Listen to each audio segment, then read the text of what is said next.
felicidade e paz. Festa da luz.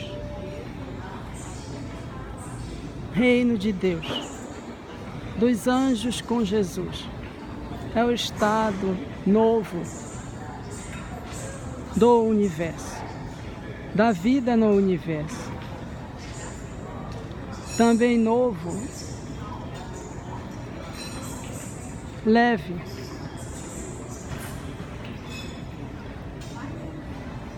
é o estado de regeneração do planeta Terra.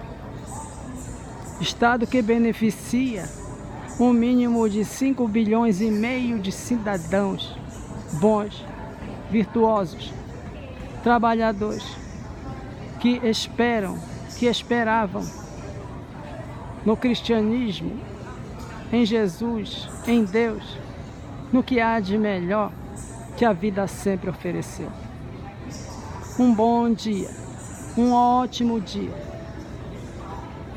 Saúde espiritual, otimismo e esperanças ao Brasil, à América, à Europa, à Oceania, a esta nova era, este belíssimo horizonte.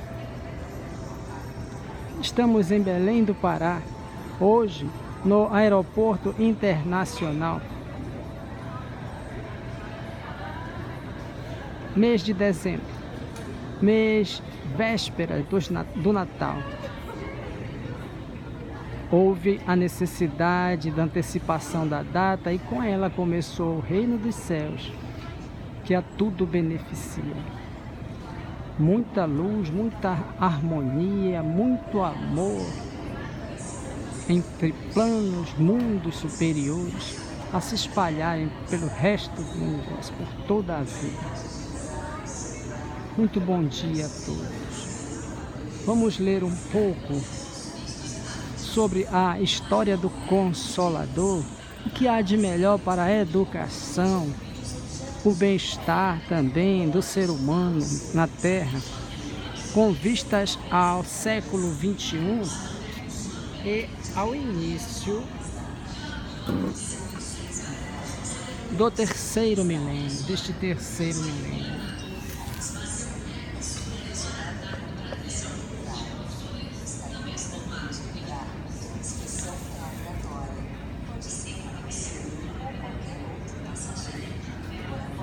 Livro Espiritismo, século 21º, editora Allan Kardec.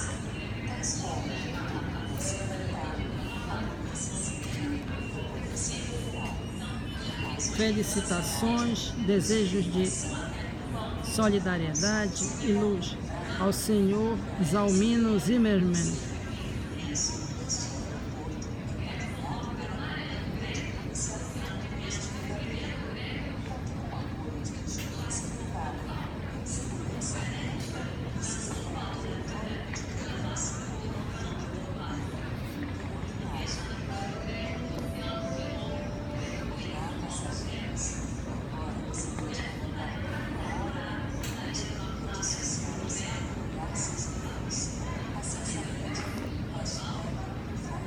Libertar-se-ia a ciência com o pensamento espírita se, ao encontrar o agente de tudo, o princípio inteligente do universo, o espírito, se abstivesse de tudo atribuir somente aos fenômenos materiais, como princípio e fim de tudo. Verificaria então quão rica e gloriosa seria a visão científica a partir do enriquecimento trazido pela constatação e valorização consciente do horizonte espiritual. Libertar-se-ia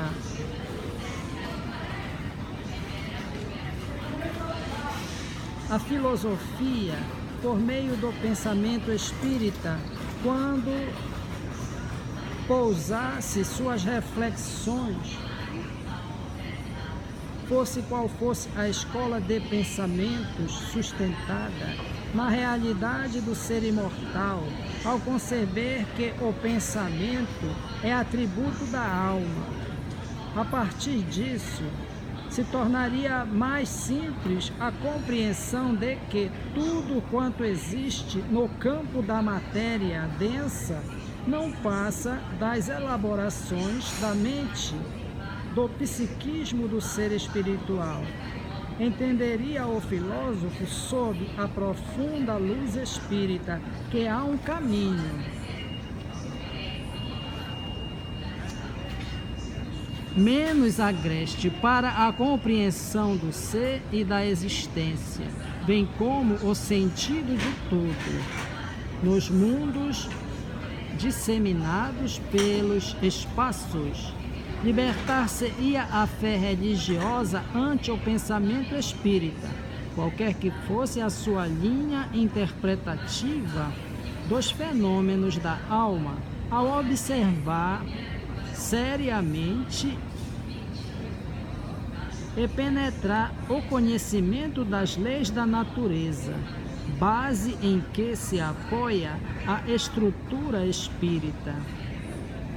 Destronaria o interesse subalterno de dominação de consciências, valorizaria o trabalho de amadurecimento das consciências para a visão de Deus, o que aclararia a reflexão do crente para libertá-lo, por fim, da pieguice, do fanatismo, do fundamentalismo destrutivo. Gabriel Delane.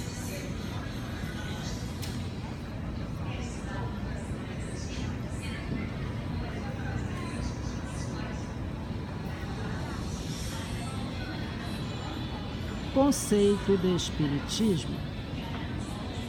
Decorrido o século e meio de seu surgimento, pode-se hoje conceituar o Espiritismo como o sistema de conhecimentos que revela a natureza espiritual do ser humano, sua realidade interexistencial e o processo de sua evolução. O conjunto dos princípios que o caracterizam é o que se conhece como doutrina espírita. Análise do conceito. Espiritismo é o sistema de conhecimentos reticências. Assim o é, porque expressa uma totalidade ordenada de conhecimentos reciprocamente articulados e interdependentes, indissociáveis, pois, em suas partes. Mas não se trata de um sistema fechado, estático. Ao contrário, é um sistema evolutivo de sólidos fundamentos que incorpora conteúdos novos sempre que universalmente confirmados, revigorando-se continuamente em seu desenvolvimento. Espiritismo é o sistema de conhecimentos que revela reticências. O Espiritismo resulta em boa parte da revelação dos Espíritos. Allan Kardec, com seu autodiscernimento e realismo, construiu o sistema doutrinário que denominou Espiritismo, com base nas sucessivas revelações dos Espíritos que o assistiam.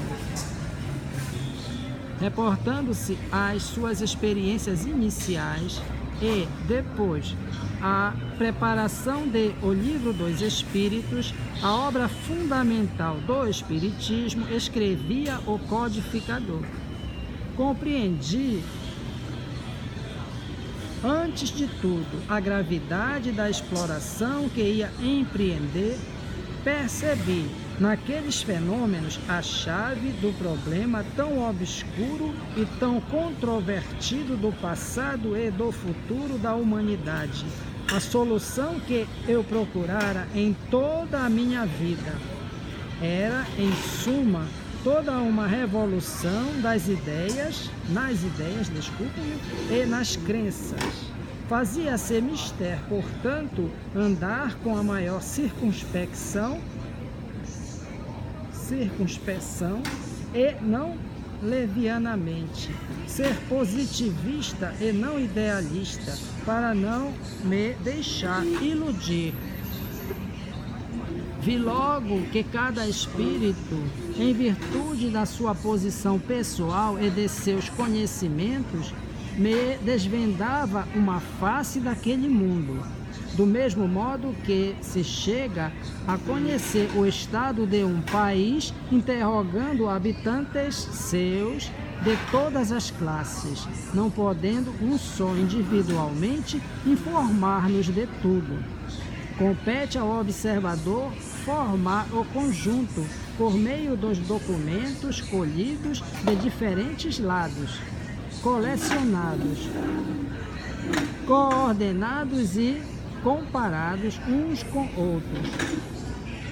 Conduzi-me, pois, com os espíritos como houvera feito com homens, tais as disposições com que empreendi meus estudos e neles prossegui sempre. Observar, comparar e julgar, essa a regra que constantemente segui. Estava concluído, em grande parte, o meu trabalho e tinha as proporções de um livro. Eu, porém, fazia questão de submetê-lo ao exame de outros espíritos, com o auxílio de diferentes médiuns. Foi assim que mais de 10 médiuns prestaram concurso a esse trabalho. Da comparação e da fusão de todas as respostas coordenadas, classificadas e muitas vezes retocadas no silêncio da meditação, foi que elaborei a primeira edição de O Livro dos Espíritos, entregue à publicidade em 18 de abril de 1857. Claras, assim, as evidências do rigoroso trabalho de seleção que Kardec fez, aproveitando o material que julgou coerente e compatível com a razão. Tanto que na segunda edição do Livro dos Espíritos, em 1860, inteiramente refundida e consideravelmente aumentada, como consta da capa, a par do significativo aumento do número de questões examinadas de 501 para 1019, vários conceitos expressos na primeira edição acabaram sendo alterados, seguramente como fruto de uma meditação mais profunda em torno das respostas dadas pelos Espíritos. Por todos os benefícios graças ao alto, ao amor, à misericórdia do alto, que apesar dos pesares, apesar da ignorância de milhões e da má vontade também, da ausência do ser humano na busca exata, nas boas religiões, na boa nova, nas escrituras sagradas, o desrespeito ao longo de séculos a tudo que é do céu, pela parte de milhões também que passaram pela terra.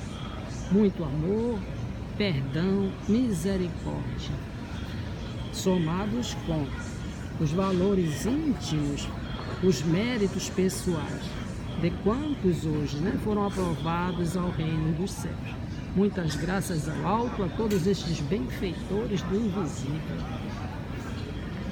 Pelo mundo de regeneração também, muita paz, muita luz a todos. Prossigamos ainda.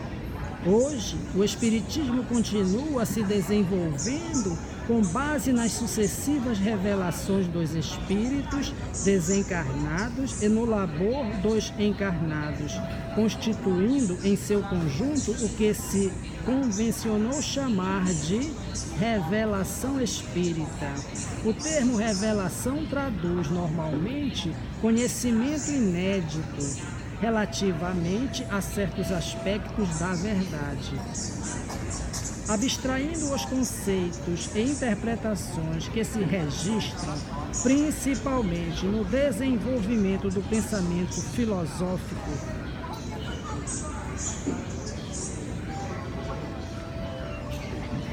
Considere-se que revelar, do latim revelare, tirar o velo, guardado o sentido etimológico, nada mais